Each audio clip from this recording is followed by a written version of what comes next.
Welcome to the Emajin Golf Podcast Beyond the 19th. I'm your host Raj Narayan, and today we chat to the amazing Coco Hou from Platinum Accounting. In this very candid interview, Coco shares with us her journey, how she started off her business and created this unique model in the accounting world.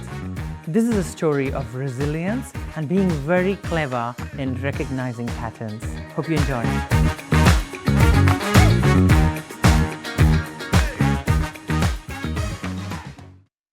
Coco, we've known each other for so many years. I think nearly 4 or 5 years. I've known you from the very early days of Emajin, even before there was an Emajin. And you've seen us me through all the highs and the lows and everything in between, and vice versa. and vice versa. I think in any business there's always highs and lows. But I have to say, so fantastic to have you here on the podcast finally and have a bit more of a chat on the podcast. Welcome. Oh, thank you so much for having me, Raj. Awesome. Now, Coco, I can't have a podcast with you without getting to the first question first. Everyone calls you the accounting guru, and I myself have called you the accounting guru at times. But in all the times we've had dinners and chats, I've never actually found out what that was about. So I thought, let me ask you that question first. So how did this nickname come about, the accounting guru? And tell me the background story behind that, Coco. Oh, to be honest, I'm still a little embarrassed every time when people calls me that. It actually brings us back to my university days. Yeah. I remember there's one subject called management accounting. It has the highest failure rate. I think it was about like 80% or something like that. But for some reason, I actually absolutely loved it. And I ended up scoring one of the highest in the class. And why am I not surprised, Coco? Of course you did. Of course you did. I love the boring stuff. And so I remember after the exam, there was one student from the class. He approached me. He was an international student from China. And he asked me, Coco, how did you do it? You know, I studied so hard and I still failed it. So I opened up the exam paper and I sit with him, and just after 10 minutes of conversation, I realized actually he had no problem with calculations or the theory. And the biggest problem is that he didn't understand what the question we're asking. Okay. So what I did instead, I rewrote the questions, dumbed it down, and broke it into steps, and he just got it immediately. Okay. Once it clicked, and he passed. Yeah. And then after that, he told his friends told their friends. Next thing you know, someone actually knocked on my door. Yeah, a long line. Knock on my door, and they say, "You are the accounting guru, are you?" And that's, the rest is history. So, to be honest, it all started from helping 5 students, and then 5 students to 10, 15, 20. Next thing you know, I think I accidentally started a little business. Okay. And coaching all these and tutoring all these people. Yes, awesome. Yes. That was the origin of Platinum Accounting, Platinum Professional Training. Actually, even at that time, I was still at uni. Over 5 weekends of tutoring, I could earn more than a year's salary. The graduate accountants could earn in their first year. Wow. Yeah. So I tell you, tutoring is so big, and I'm obviously, look at this brown skin. I'm a big believer in being tutored to death for nearly everything. But I just feel like, in Australia, for example, people always, when they play sport, they have a coach. When they, play the piano, you have a coach. You're dancing, you have some coaches. Gymnastics, you have a coach. But when it comes to the academics, there's this belief that you should just be doing it yourself. So I'm a big believer in, having tutors and having coaches. And I genuinely think that it really improves your performance and the scores you can get. And I think, I come from a very academic family, and my daughter's academic. We're all a bit of, academics. And I think that whatever you focus on in life, that's what you get. So if you focus on academics, you're going to get that. 100%. You reap your soul. I was at the dinner last week, and you were there at one of our member dinners, and I was just sharing this, that I had big, square glasses because I had astigmatism and long little plaits, and I used to be sitting in the front row squinting because I could probably not see. And I was very studious. In my younger days. But for me, that's been fabulous, because that's what pushed me in the path towards, coming overseas, working here, getting, scholarships into university and things like that. So tell me about you. Obviously, you've had your very early tutoring business, which is very entrepreneurial, I have to say, right from uni days. So how did you go from there to the accounting business? What was the move? What was the move? Oh, wow. And if it was so good, like why leave? Oh, that's a really good question. It probably didn't make too much sense from the finance perspective. But in life, a lot of times we make decisions not necessarily from money. It's not driven by money. And a lot of time it's driven by the people who we love. Yeah. For me, that person is my mom. And my mom was judge, and she was, a real judge working in the Chinese court system. Oh wow. Okay. Yeah. Yeah, but if I'm being honest, she's also the judge at home. When we were young, she worked really hard for the opportunities that she never had. Yes. One thing that I can never do was disappoint her. And to my mom, success basically means, working in the large corporations, the bigger the better. So just to make her proud and happy, after I graduated from uni, I packed away my little business. This is yeah. What a shame. And I started working in the accounting department in Qantas. So over the years, I transitioned through 3 different corporate roles, and eventually became the financial controller in a hedge fund. Okay. In Philippines, yeah. And working for this hedge fund company was actually quite interesting, and then it taught me a lot of things about commercial accounting side of things. And how I started the business, actually, at that time I already realized no matter how hard I worked, the glass ceiling was there. Yeah, so no matter how successful I can be from the outside, I always feel there is such a void inside. Yes. Yeah, desperate. Hey, look, everything you've said, I mean, so much of it resonates with me.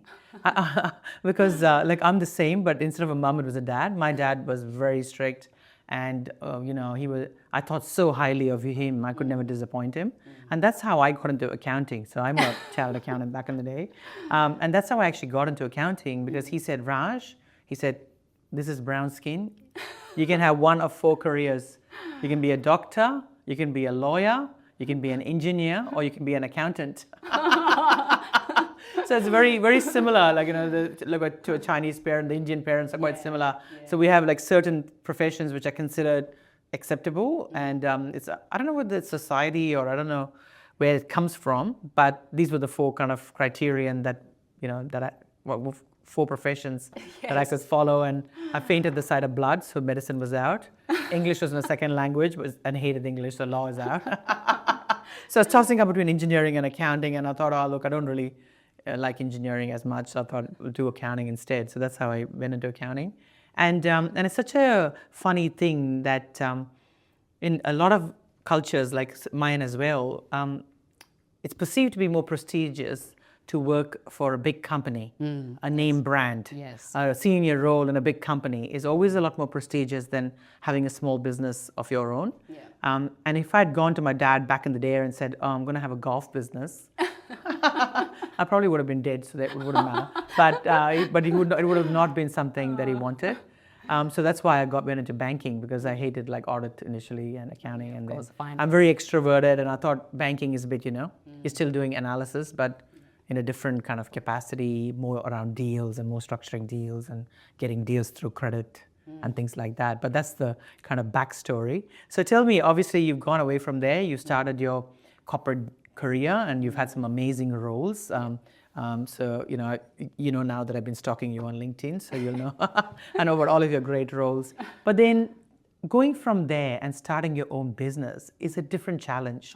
I certainly found that when I started my business, there's so many things you don't think about, and especially at Emajin, it's always the expense budget, because I'm so used to having the big expense budget of Westpac days. I always think, it's only that, because I'm used to having 2 zeros or 1 or 2 zeros at the back of every expense. So I'm used to spending big, but and we still have that culture a little bit. Sometimes, especially staff entertainment is a very high number at Emajin Golf. But tell me about the business itself. I mean, obviously, so you still had the name from the tutoring, which is very clever. So tell me a bit more about the business days and how you went up setting up the business. Oh, you're gonna love this. I still remember that was the middle of GFC, global financial crisis Yes. in 2007. Who everybody remembers this. So many, especially in finance industry, so many people lost their jobs.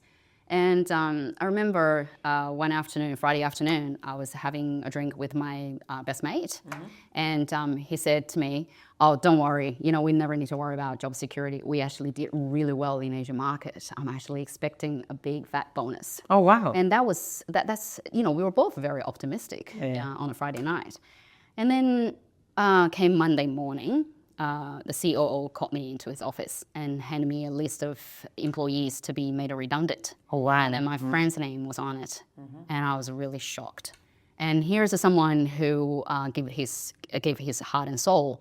And then now, because of the business, tried to lose some weight, and then he's out. That's how business works. Answer to the stakeholders.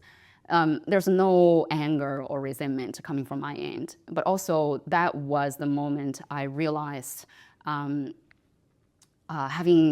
a career is very different from giving your being in control of your future. Yes. So I went back to my desk, finished the calculation, closed the spreadsheets. I sat in front of the computer for about a minute, and then I went to the CEO's office and I told him I want to resign. Oh, no. And then he said, that is too emotional. And then he said to me, are you crazy? Do you realize it's a GFC? And do you have another job waiting for you? And I said, no, actually, I just made the decision about a minute ago. and then he said, so why? What am I missing here? And I said something, even till this day, I'm still very proud of it. And I said to him, in 2008, I just want to jump off the cliff, build my wings on the way down. Now, looking back, that was probably the most the scariest moment in my life, but also one of the best decisions I ever made. Yeah. Okay, I thought you were going to go back and say not a great decision. But I tell you what, you're absolutely right. I think when you have your own business, of course, you have all the ups and downs and sideways, and every business owner knows that everybody at some point or the other has, worried about paying wages or paying rent or whatever the experience might be. Different challenges. I mean, not of the same scale, but I find it's very clean, not many politics. You just decide something, you just get to go and do it the next day. You may succeed or fail, but it's still your choice, and no committees or anybody to talk to. I like that part of it, because especially in like large banks, you can imagine so many committees and so many decision layers, etc. So there's a lot of autonomy, but at the same time, there's big risk, because you've just walked away from a high-paying job into now having to worry about everything yourself. So what was your journey in setting up the Platinum Accounting? So you obviously have the training and the accounting, two successful businesses. Well, so tell me about that as well. It's similar to a lot of young practitioners back then. I knew accounting, but I didn't know how to run accounting practice. So for me, I'm a big believer of coaching. That's why instead of reinventing the wheel, I joined a accounting franchise. They provided the technical support, they gave me their system, and most importantly, they gave me the confidence to get started. So while the practice was growing, we were hiring accountants, obviously, and every single time when I put an ad out, I would receive roughly about minimum 300 applications, resumes. And it's not the number that amazed me; it's the quality. And I noticed that there were a lot of candidates. They were accounting degree holders, and then they were even CA, CPA accountants from their home country. But they couldn't find a job, and they got the common missing piece, which is Australian accounting experience. Experience. So similar to what I did back in uni, I'm fascinated about pattern recognition. And so if I see the same problem keep on recurring, I always ask the question, why, and how can we fix it? So instead of just tossing their resumes in the bin, I actually approached quite a few of them. And I said, how about I help you build your Australian accounting experience? Oh, wow. Okay. Yeah. Yeah, so obviously, all of them said yes. So next thing you know, I started training 5 accounting students in my own practice. Okay. Again, same thing. I recognized what the pattern is, and I rewrote the corporate month-end process. And instead of going through all the lengthy practices, I actually wrote up a fictitious account. And they started practicing on that. And soon they got jobs, and the employer's happy, they are happy. And next thing you know, you got a training business, you got a coach. That's right. And then now we have already tutoring, but on a high scale. Yes, and accounting specialized, obviously. Yeah. And now we have already tutored. We already trained over 10,000 accounting students. Yeah, and then more than 10,000 accountants found their jobs through you guys in the early days. Oh, this is fantastic. Yeah. I mean, you see, the purpose is so much bigger, isn't it? Oh, you could have been the senior accountant at Qantas, but it doesn't give you the same thing as saying, we trained 10,000 accountants. Yes, exactly. So a lot of the accountants out here, they're all trained by you guys. Fantastic. That's something to be proud of, Coco. That's amazing. Yeah. And then you have the licensee business as well. Oh, yeah. So tell me about that as well. The licensee business, actually, obviously, when I started, I really didn't have a grand master plan. And, every entrepreneur has a life-defining moment. For me, that was 2017 when my husband, Jeff, passed away unexpectedly while playing Frisbee tournament. So when he was... Oh, wow. When he left us, that's so big, isn't it? Yeah. That was actually the hardest chapter in my life. When he passed, my daughters were only 4.5 years old and 5 months old. Oh my God, 5 months? Yeah, 5 months old. And my life changed overnight. Before him, I thought I had built a successful accounting practice. We got loyal clients, and the team was fantastic. But if you looked closely, you would notice that this business actually couldn't survive without me. No matter how capable the team was, the clients always wanted to ask, "Can I speak to Coco?" Yeah. So but because my life situation changed, my priority changed. My daughters need me more than ever. Yeah. And instead of just thinking about, building a large accounting practice, the very real question to ask is, how can I create more impact without creating more working hours? Yeah. Because I want to be in my daughter's life. I want to watch them grow. I want to be at the school assemblies. And the traditional accounting business model was not going to give me that life that I want. So instead of building the business, one large accounting practice, I noticed one pattern. Again, you're very good at this, pattern recognition. I love it, yeah. Tony Robbins has had this famous saying, success always started from pattern recognition. Yeah. And I totally agree with that. So at that time, I realized, Chinese business people like working with the Chinese accountants.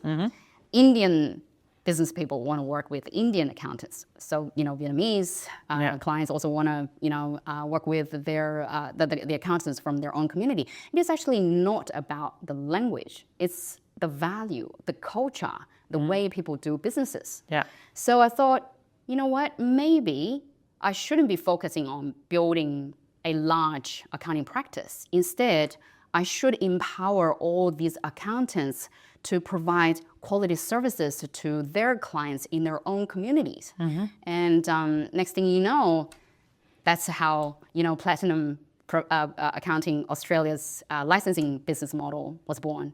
And these days we are mentoring over 40 public practices. And the most amazing thing is most of the clients don't even know who Coco Hou is. That's exactly what I wanted. But that's simply amazing, Coco, can I just say. And in life, you never know what's going to happen. Sometimes life throws you a curveball.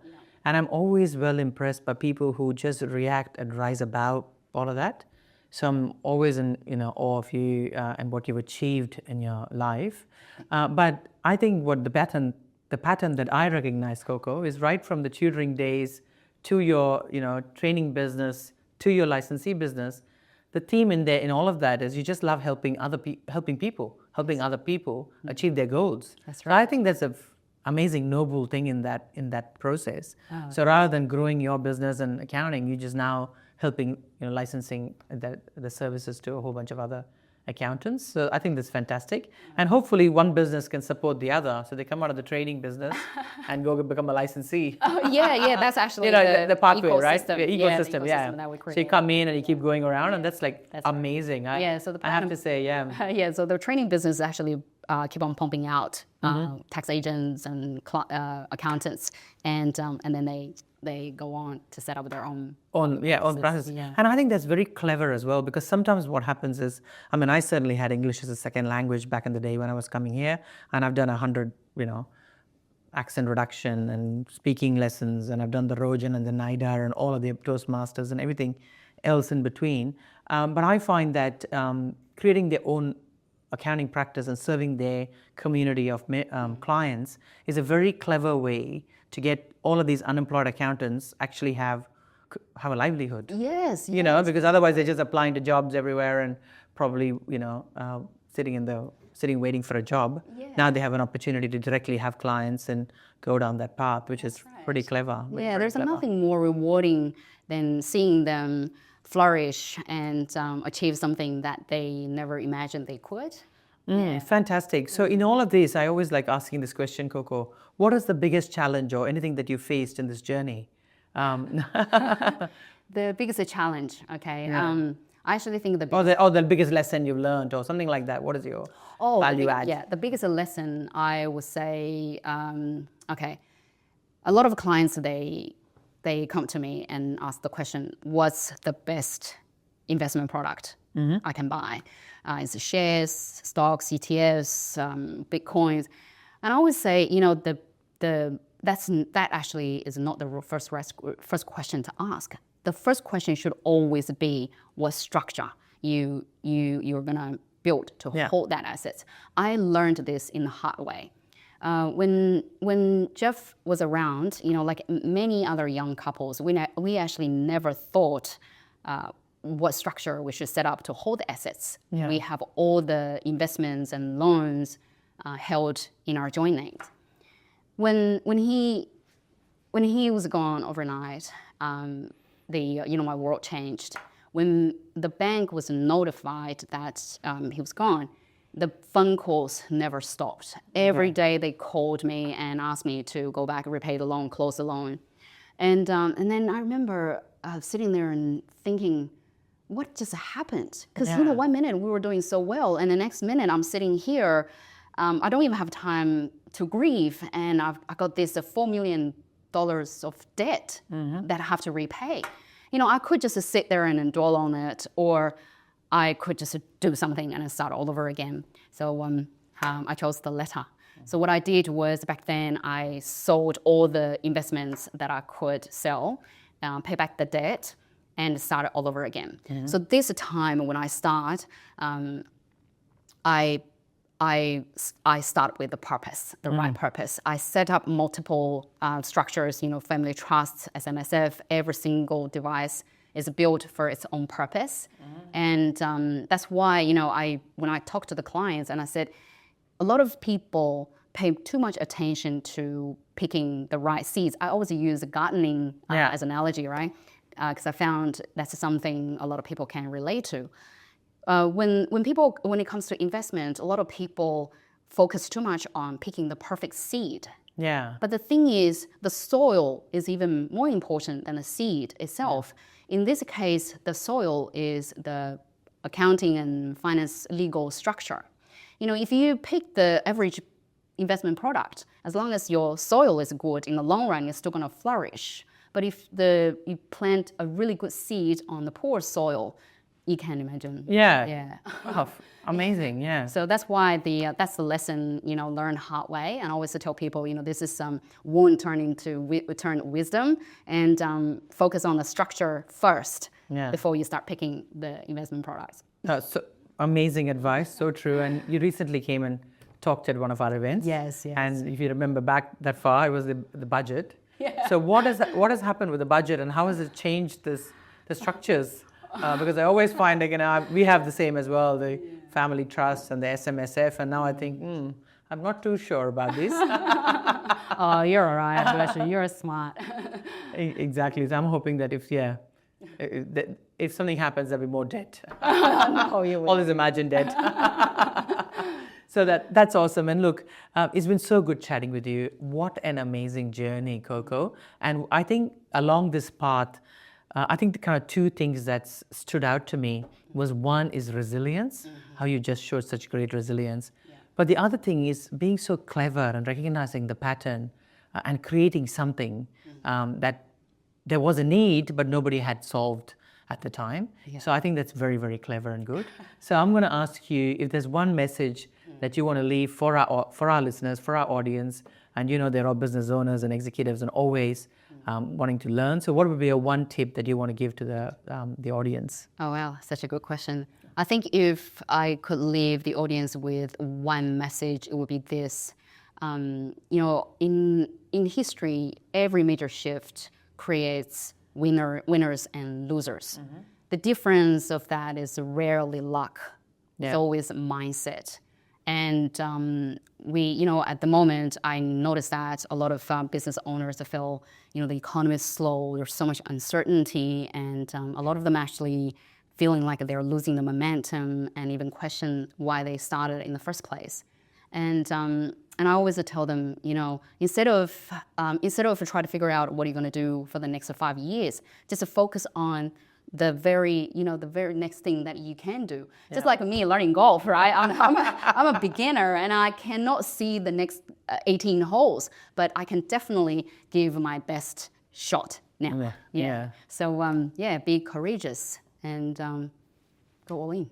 Oh, fantastic. I love it. I love it, Coco. Thank you so much. Thank you. Go all in. That's one of our, all in is one of our core values at Emajin. So I'm very, very happy you've said that. But super, it's been amazing chatting to you. Thank you so much for coming on our podcast and sharing all your insights. Thanks. And the next time, I look forward to seeing you on the golf course. Oh, we'll see you there.